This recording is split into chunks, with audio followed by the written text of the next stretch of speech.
Natal, sebuah momen penuh sukacita yang selalu dinantikan oleh umat Kristen di seluruh dunia, adalah perayaan yang syarat dengan makna. Setiap tahun, pada tanggal 25 Desember suasana penuh damai dan kasih menyelimuti hati dan jiwa banyak orang. Perayaan ini bukan sekadar tradisi tahunan, melainkan pengingat akan kelahiran Sang Juru Selamat, Yesus Kristus, yang membawa terang dan pengharapan bagi dunia, dan setiap tahun ada pertanyaan seperti ini, apakah ada perintah merayakan Natal di Alkitab? Bapak Bambang tolong jawab pertanyaan ini, terima kasih. Saudara-saudara yang terkasih dalam Tuhan, surat 1 Timotius dan 2 Timotius itu ditulis oleh Rasul Paulus. Ada catatan-catatan dari para bapak gereja. Clement itu seorang bapak gereja yang menulis sangat dekat dengan kehidupan para rasul tahun 90 Masehi. Dia mengatakan Pauluslah yang menulis surat ini sebelum kematiannya dan mengutipnya. Lalu yang kedua, Justinus Martir. Justinus Martir itu seorang apologet, dulunya seorang filosof yang bertobat menjadi seorang Kristen dan mengabdikan hidupnya untuk membela kebenaran Alkitab. Dia menulis tahun 140-an, jadi sangat dekat dengan peristiwa. Dia tinggal di wilayah Israel, yaitu di Neapolis. Neapolis itu sekarang wilayah Nablus, yaitu Palestina modern. Ketika seorang yang bernama Polikarpus itu menulis sebelum tahun 150, karena dia wafat syahid tahun 156, dan dia mengutip surat Rasul Paulus kepada Timotius yang kedua ini. Dan kemudian 2 Timotius ini juga dikatakan oleh seorang bapak pemikir kekristenan dari barat, namanya Tertullian, yang menulis lebih akhir, kira-kira tahun 230-an. Dia mengatakan ketika munculnya seorang penyesat gereja yang muncul menyesatkan gereja, namanya Marcion. Marcion itu seorang penganut ajaran doketisme, ajaran kaum gnostik yang menyangkal Yesus benar-benar telah menjadi manusia. Itu mengatakan bahwa Marcion tidak memasukkan surat Paulus ini ke dalam kanonnya karena ajarannya dengan sangat jelas menentang ajaran bidatnya. Nah, saudara-saudara, kenapa ini saya jelaskan supaya kita lebih jelas bagaimana memahami ayat-ayat ini dalam sejarahnya.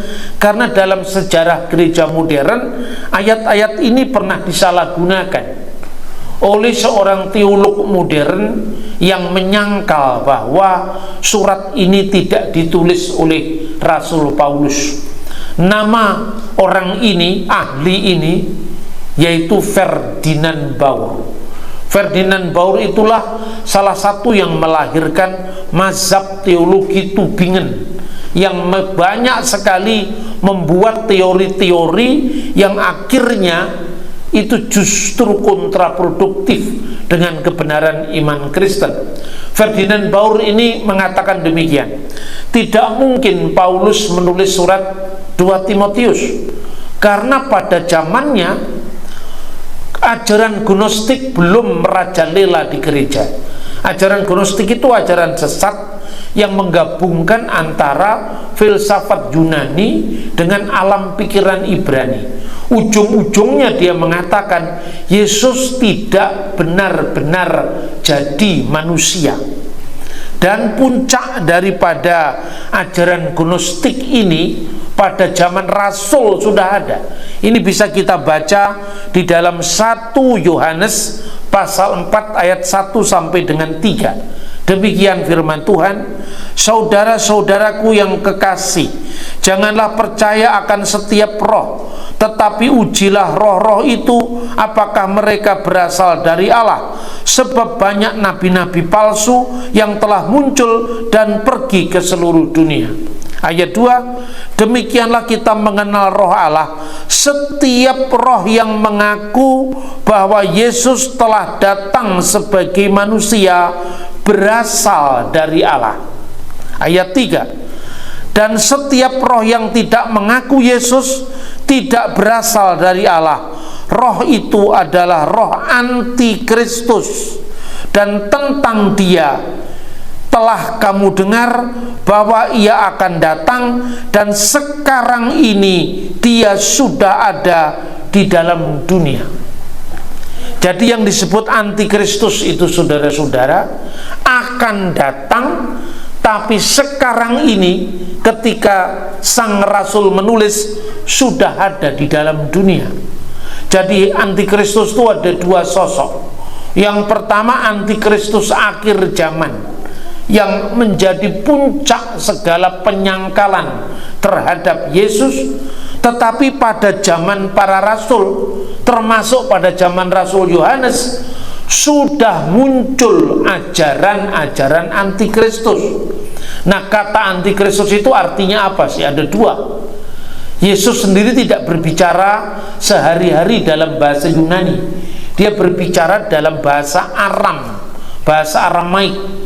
Tetapi ketika para rasul menulisnya, karena bahasa internasional saat itu adalah bahasa Yunani, maka Injil dituliskan dalam bahasa Yunani. Maka tidak perlu tanya lagi sekarang di siaran-siaran YouTube itu, Yesus orang Yahudi kok Injilnya ditulis dalam bahasa Yunani gitu. Akhirnya kita bingung. Padahal tidak perlu bingung. Yesus bicara dalam bahasa sehari-hari itu bahasa Aramaik. Misalnya kata Maranatha, Hakal Dama, Eli Eli lama sabachthani, Tali Takum, itu bahasa Aram. Tapi kalau Yesus pergi ke Bait Allah, membaca Alkitab dalam bahasa Ibrani, misalnya kata Haleluya, itu bahasa Ibrani. Lah Yesus mengucapkan kata antikristus itu aslinya dalam bahasa Aram, yaitu Mesiha Dagala. Mesiha itu artinya Al-Masih, artinya Kristus, artinya Hamasiah, yang diurapi sebagai Raja Penyelamat. Dan Dagala itu ada dua makna. Matius 24 ayat 24 menerjemahkan pseudo Kriston, Kristus palsu, pseudo Kriston, Kristus palsu. Tetapi dalam 1 Yohanes pasal 4 ayat 1, 2, 3 yang kita baca, anti Kristus, pelawan Kristus. Jadi Dagala artinya memalsukan ajaran Kristus, tapi juga Dagala artinya melawan ajaran Kristus. Kata Mesiha Dagala inilah yang dalam Alkitab bahasa Arab diterjemahkan Al-Masihud Dajjal. Dan kata Dajjal itu dikenal dalam bahasa Arab tidak hanya oleh orang Kristen, tapi juga dari kalangan non-Kristen menyebut Dajjal. Seperti bahasa Ibrani Gabriel jadi bahasa Arab Jibril, maka Dagala menjadi bahasa Arab Dajjal. Nah, saudara-saudara, cirinya Dajjal itu apa? Dajjal itu menyangkal Yesus. Maka di dalam 1 Yohanes pasal 2 ayat 22, siapakah pendusta itu? Dalam bahasa aslinya Manu Dagala. Siapakah Dajjal itu? Siapakah Dagala itu? Ila en eina, ini bahasa Aramaik. Ila en eina dekapar Yesua lahua Masiha Hanahu Mesiha Dagala, yaitu setiap orang yang menyangkal, yang memungkiri bahwa Yesus adalah Kristus, dialah antikristus, dialah Al-Masih Dajjal. Maka Dajjal itu biasanya digambarkan dalam cerita Arab populer, dahinya tertulis huruf kafir. Ini asalnya dari Alkitab ini. Jangan salah, kalau Dajjal dikatakan di batuknya itu apa, di dahinya tertulis K, artinya kafir, itu asalnya dari 1 Yohanes pasal 2 ayat 22 dalam bahasa Aram, yaitu de kafar de Yesua, yang kafir, yang menyangkal, yang memungkiri Yesus. Dan secara tegas lagi dalam 1 Yohanes pasal 4 ayat 2, yaitu mereka yang menyangkal Yesus telah datang sebagai manusia. Dalam bahasa aslinya itu telah datang sebagai daging. Dia yang roh, dia yang tidak terikat ruang waktu, dia yang ilahi sebagai firman Allah yang adalah Allah, telah menjadi daging, menjadi manusia. Maka di dalam bahasa Aram dikatakan setiap roh, wekul ruha dila mautia, yang tidak mengakui de Yesua ita bebasar, bahwa Yesus telah datang dalam keadaannya sebagai manusia dalam daging, laiteh min alaha, roh itu tidak berasal dari Allah, ilahati min mesihahi dagala, melainkan roh itu adalah roh al-masih Dajjal asalnya. Jadi dengan kita mempelajari bahasa aslinya Yesus Kristus, kita bisa melacak berbagai macam paham pemikiran yang justru nantinya malah diarahkan untuk menyangkal kebenaran iman Kristen. Nah, sekarang kita belajar secara khusus pada ayat-ayat yang kita baca saat ini. Saudara-saudara, kebenaran iman itu dibagi menjadi 3. Yang pertama adalah kebenaran ajaran, ajaran yang benar, ajaran yang lurus, maka disebut ortodoksia. Ortos itu lurus, doksa itu pengajaran, pengajaran yang lurus. Yang kedua itu adalah perilaku hidup yang lurus, ortopraksia. Praksis itu artinya perbuatan, perbuatan yang lurus, perbuatan yang benar. Dan yang ketiga, ortolatrin atau ortolatria, yaitu ibadah atau penyembahan yang lurus, ibadah atau penyembahan yang benar. Ortodoksia, ajaran yang benar, ortolatria, penyembahan yang benar, dan ortopraksia, perilaku hidup yang benar, yang adalah buah-buah roh dari kehidupan iman kita. Saudara-saudara yang terkasih, teks pasal 2 Timotius ayat 1 sampai ayat 13 berbicara tentang 3 aspek itu. Yang pertama, aspek perilaku hidup yang benar. Paulus tidak bicara teori, tapi Paulus berbicara dengan mencontoh penderitaannya, menyontoh bagaimana kita mengikuti Yesus dengan jalannya menderita kalau perlu dalam memikul salib, mewartakan Injil. Maka dia katakan, ingatkanlah supaya pesan Paulus itu pada ayat-ayat sebelumnya dari ayat 1 jelas, sebab itu jadilah kuat oleh kasih karunia dalam Kristus Yesus. Kita jadi kuat bukan karena kekuatan kita, tapi oleh Kristus Yesus. Dengan kekuatan itu, ayat 2, apa yang telah engkau dengar daripadaku di depan banyak saksi, percayakanlah itu kepada yang dapat dipercayai, yang cakap untuk mengajar orang lain. Jadi ini aspek pengajaran, ajaran yang benar, ajaran yang lurus. Lalu nanti ayat 2 ini dikembangkan dalam ayat 8. Tapi sebelum kita menguraikan ajaran yang lurus, perilaku hidup yang lurus, ikutlah menderita sebagai seorang prajurit yang baik dari Yesus Kristus. Bahkan ayat 4, seorang prajurit yang sedang berjuang tidak memusingkan dirinya dengan soal-soal kehidupannya, karena dia percaya bahwa Allah akan mencukupinya. Supaya apa? Motivasinya satu, bahwa dia berkenan pada komandannya. Lalu diuraikan perilaku hidup yang lurus itu seperti seorang olahragawan yang taat kepada aturan-aturan main, maka dia mendapatkan juara. Ayat 5, seperti seorang petani yang bekerja keras, dia harus menikmati hasil kerja keras atau usahanya itu. Jadi perumpamaan olahragawan yang sportif mengikuti aturan. Yang kedua, seorang petani yang bekerja keras harus pertama menikmati hasil. Lalu perhatikan apa yang kukatakan. Dengan contoh-contoh itu, Tuhan akan memberimu pengertian dalam segala sesuatu. Kita lompat dulu ayat ke-8, karena ayat 8 bicara soal ajaran. Ayat 9, karena pemberitaan Injil inilah aku menderita, malah dibelenggu seperti seorang penjahat, tetapi firman Allah tidak terbelenggu. Karena itu apa? Paulus sabar menanggung semuanya bagi orang pilihan Allah, supaya mereka mendapatkan keselamatan dalam Yesus dan kemuliaan yang kekal.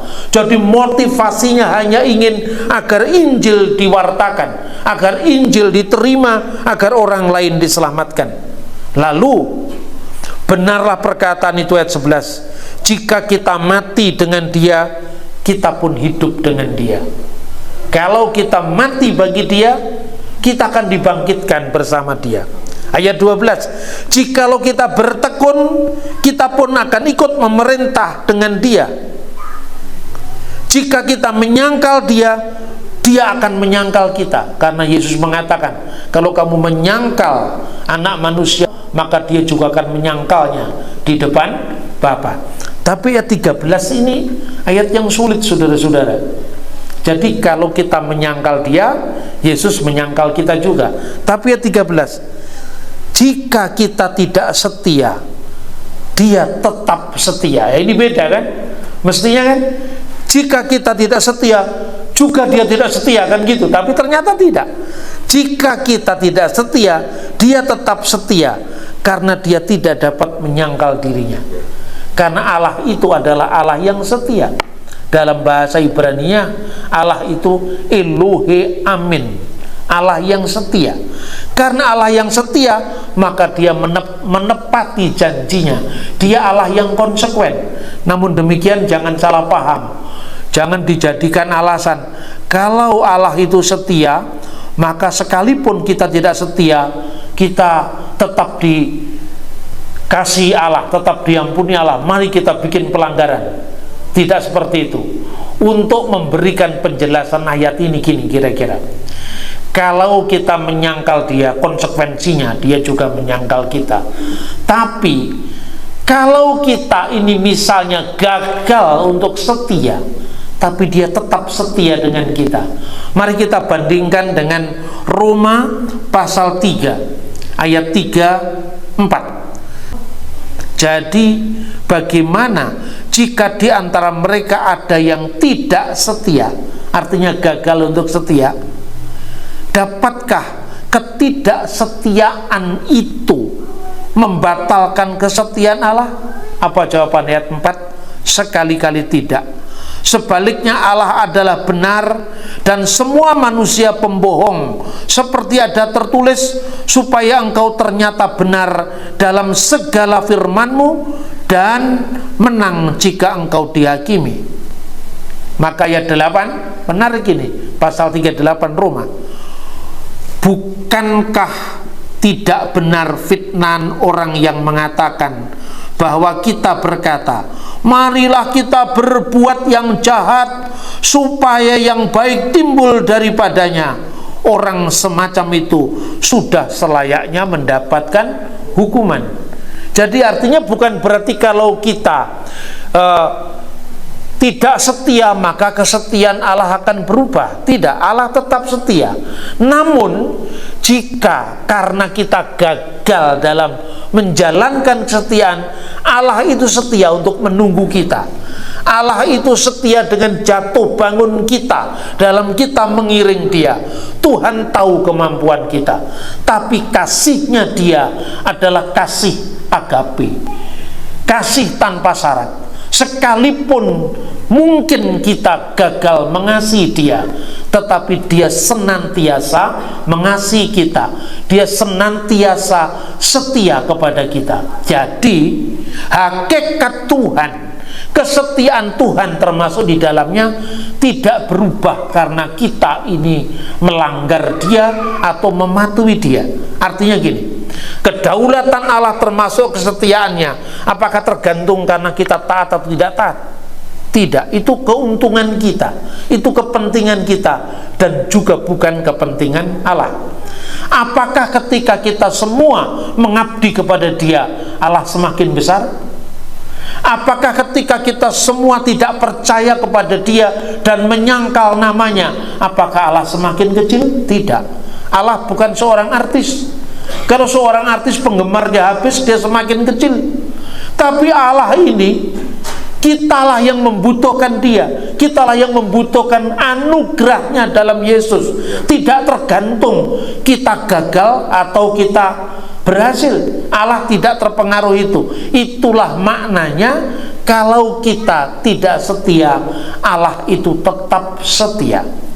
Nah, jadi saudara-saudara, Rasul Paulus itu dengan sangat clear menjelaskan bagaimana dalam hidup kita harus menjalankan ketaatan itu, kesetiaan itu dengan meneladani Kristus. Sekalipun kegagalan kita dalam setia itu tidak mengubah kesetiaan Allah terhadap kita. Ini anugerah yang luar biasa. Dan aspek yang berikutnya, yang terakhir adalah kebenaran dalam ajaran. Pada ayat yang pertama tadi kita sudah membaca ayat pertama dan kedua secara khusus. Kepada siapa Kristus mempercayakan itu? Apa yang telah engkau dengar daripadaku, dari Paulus, dari para rasul, di depan banyak saksi. Jadi iman Kristen itu bisa diuji, bisa diverifikasi, bisa di cross check secara sejarah, secara arkeologi, karena ada banyak saksinya. Bukan sekedar klaim pewahjuan yang datang sepihak dari seorang tokoh, tidak. Banyak saksi.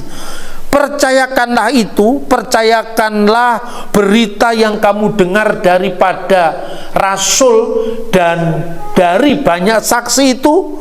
Percayakanlah kepada orang yang bisa dipercayai dalam mempertahankan kebenaran ajaran setelah dia berhasil membuktikan kesetiaan perilakunya yang benar kepada Tuhan dan juga cakap untuk mengajar orang lain. Lalu Paulus memberikan sekelumit contoh pada ayat 8. Ingatlah ini. Apa yang diingat? Yesus Kristus yang telah bangkit dari antara orang mati. 1. Yang telah dilahirkan sebagai keturunan Daud. 2. Itulah yang kuberitakan dalam Injilku. Jadi Injil yang diberitakan Paulus itu adalah Injil kebangkitan Kristus dan Injil kelahiran Kristus. Jadi tidak mungkin kita mengenal Yesus yang mati, yang bangkit dari antara orang mati, jikalau kita tidak melihat realitas kelahiran Yesus. Maka inilah pesan Natal sekaligus pesan Paskah. Yaitu apa? Dia yang bangkit dari antara orang mati, itu bukti kemenangannya, itulah Paskahnya yang jaya. Tapi dia juga yang lahir dari keturunan Daud.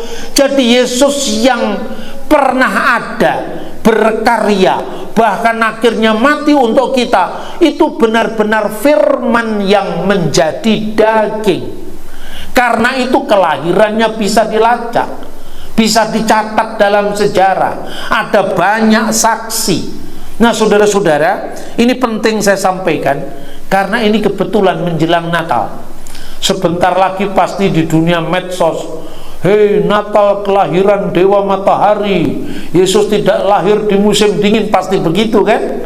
Ada banyak orang yang bingung, tidak ada perintah merayakan Natal dalam Alkitab. Lah ini kan perintah untuk mengenang, perintah untuk memperingati. Ingatlah. Apa yang harus diingat? Yesus yang bangkit dari antara orang mati. Apalagi yang perlu diingat? Yesus yang lahir dari keturunan Daud. Saudara-saudara, dalam bahasa asli Alkitab, perintah untuk mengingat ini sama dengan perintah untuk mengingat kematian Yesus yang dirayakan lewat perjamuan kudus. Lukas pasal 22 ayat 19. Lalu ia mengambil roti, mengucap syukur, memecah-mecahkannya dan memberikannya kepada mereka, katanya, inilah tubuhku yang diserahkan bagi kamu, perbuatlah ini sebagai peringatan akan aku. Peringatan itu anamnesis, sebagai peringatan, dan itu mengingatkan pada bahasa Ibrani zikaron. Zikaron itu artinya apa? Zikir. Zikir itu kan mengingat Tuhan. Bahasa Arab zikir itu bahasa Ibraninya zakar, zikaron. Zikaron itu artinya mengingat. Jadi kematian Yesus yang dirayakan lewat perjamuan kudus atau ekaristi itu adalah bentuk zikaron, peringatan akan Paskahnya.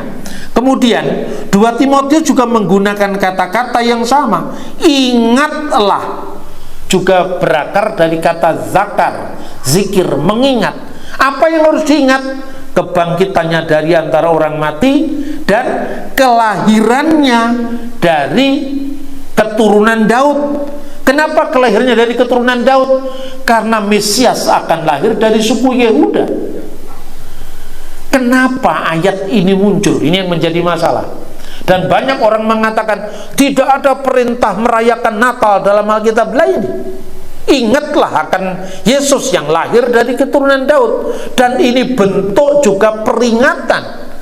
Lalu saudara-saudara, dalam teks yang tadi saya baca, 1 Yohanes pasal 4 tadi dikatakan, siapakah roh antikristus itu? Siapakah roh Dajjal itu? Mereka yang menyangkal Yesus telah datang sebagai manusia.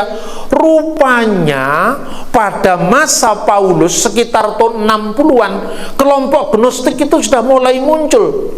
Makanya Paulus mengutip dalam 2 Timotius pasal 3 tentang situasi manusia di akhir zaman. Lalu Paulus mengingatkan, itu bacaan-bacaan mungkin minggu depan ya, pasal 3 itu tentang Yanes dan Yambres, yaitu siapa?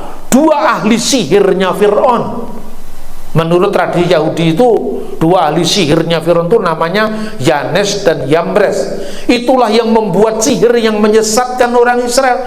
Berarti Paulus dalam 2 Timotius sedang berbicara tentang fenomena ajaran sesat. Ajaran sesat dalam sejarah gereja cuma ada 2 asalnya, dari filsafat Yunani yang menyangkal Kristus dan dari orang Yahudi yang menekankan penyangkalan tentang Kristus sebagai Mesias, anak Allah dan juru selamat. Hanya 2 ini.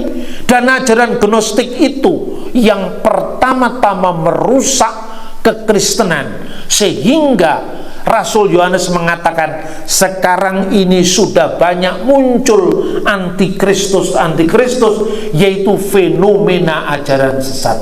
Itulah sebabnya berdasarkan amanat untuk mengingat yang lahir dari keturunan Daud, tidak lama setelah zaman gereja mula-mula, tahun 126, dalam dokumen yang dinamakan Liber Pontificalis, Natal mulai dirayakan tahun 126. Jauh sebelum kelahiran Dewa Matahari, dirayakan tahun 354. Jauh sebelum titik balik musim dingin dirayakan oleh Kaisar Aurelian tahun 274. Ini tahun 126. Dan dalam Liber Pontificalis itu dikatakan Saya kalau bicara kan selalu banyak saksi, karena ajaran Rasul Paulus kan mengatakan sudah banyak saksi untuk orang cakap mengajar. Apa itu yang ditetapkan tahun 126? Setiap malam Natal hendaklah engkau membaca Lukas pasal 2 ayat 14 dan nyanyikanlah itu. Bunyinya apa? Kemuliaan bagi Allah di tempat yang maha tinggi dan damai di bumi bagi manusia yang berkenan kepadanya. Dari tahun 126 sampai sekarang masih kita nyanyikan Gloria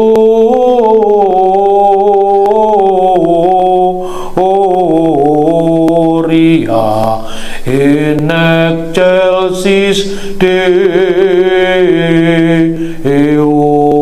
Itu lagu mulai tahun 126 Masehi loh, bukan tahun 1926. 2 tahun sebelum Sumpah Pemuda 126. Masya Allah, masa nggak jelas yang seperti ini? Ini dari awal abad kedua. Baru setelah itu tahun 160 di wilayah Israel pula yang namanya Uskup Theophilus, kita akan merayakan Natal 25 Desember yang sebentar lagi tiba. Lalu jadi dokumen untuk merayakan Natal tahun 189, tertulis dalam dokumen gereja kuno Coptic Didaskalia Apostolorum pasal 18. Rayakanlah dalam hari-hari perayaan itu, yaitu kelahiran juru selamat kita, tepatnya tanggal 25 bulan Ibrani Kislev yang bertepatan dengan tanggal 29 bulan Mesir Kiyah. Itu tahun 189. Lalu dirayakan ke seluruh dunia sampai hari ini. Terbukti lagu-lagu gereja itu mengabadikan teologi, mengabadikan ajaran. Apa? Itu Gloria in excelsis Deo itu terjemahan Alkitab Latin tahun 126. 120-an itu diterjemahkan. Namanya naskahnya Vetus Latina. Coba, tahun 380-an ya, 26 tahun seorang teolog Latin namanya Hieronymus, Santo Hieronymus, tinggal di Bethlehem. Sekarang guanya masih bisa kita kunjungi untuk menerjemahkan Alkitab dalam bahasa yang mudah dipahami orang pada zamannya. Maka muncullah terjemahan simple yang disebut terjemahan Vulgata. Ketika menerjemahkan Vulgata, Hieronymus lihat ini excelsis ini sudah tidak banyak dipakai, bahasanya sudah kuno, kita ganti saja. Terus kemudian diterjemahkan Gloria in altissimis Deo tahun 340 sampai 380-an. Tapi kenapa lagu-lagunya sampai sekarang di seluruh gereja loh ini, Katolik juga Protestan, semua gereja aliran Pentakosta, kok nyanyinya tetap in excelsis Deo? Kenapa bukan il altissimis Deo? Karena ketukannya tambah satu nggak enak. Ya bener nggak? Jadi artinya apa? Lagu itu mempertahankan ajaran. Jadi itu pentingnya kita memuji Tuhan. Ketika Anda memuji Tuhan, kalau Anda membaca Alkitab, katakanlah misalnya Mazmur 23, coba hafalkan. Kan sulit. Tuhan adalah gembalaku, takkan kekurangan aku, lagu rap. Tapi kalau Tuhan adalah gembalaku, takkan kekurangan aku, Anda hafal karena dinyanyikan, dilantunkan. Begitu juga caranya orang-orang zaman dulu menghafal Alkitab, itu dilakukan. Hanya bedanya kalau di barat nadanya do re mi fa sol, kalau di timur nadanya kayak orang melantunkan tembang atau ngajil. Tapi apapun juga cara mengingat itu silakan menurut kebudayaan masing-masing. Tapi ingatlah, jadikanlah tanda peringatan, jangan sampai dilupakan. Sebab kalau gereja sampai lupa mengingat-ingat apa yang pernah diajarkan oleh para rasul pendahulu kita, maka kita akan mengalami lost generation.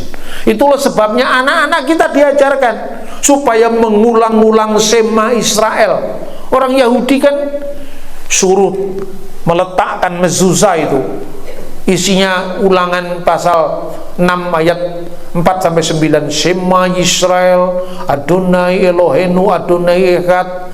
Itu ditempelkan di pintu gerbang, di rumah-rumah. Kenapa? Hendaklah engkau mengajarkannya kepada anak-anakmu, itu mengingat. Dan itulah yang ditekankan Paulus, ingatlah Yesus Kristus yang bangkit dari antara orang mati dan yang lahir dari keturunan Daud. Itulah Injil yang kuberitakan. Kata euangelion mo, Injil yang kuberitakan.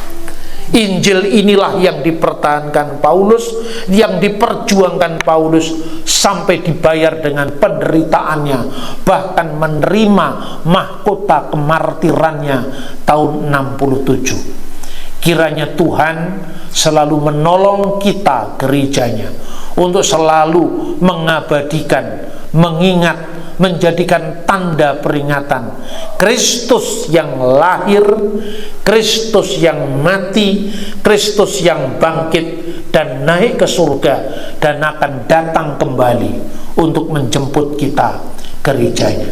Natal bukan hanya tentang perayaan luar, melainkan juga tentang perubahan hati. Ia mengingatkan setiap orang untuk hidup dalam kasih, damai, dan pengharapan. Dalam setiap lilin yang dinyalakan, setiap doa yang dipanjatkan, dan setiap tangan yang berbagi, ada pesan Natal yang nyata, yaitu kasih Tuhan yang tak berkesudahan bagi semua umat manusia. Selamat Natal, damai Kristus menyertai kita semua.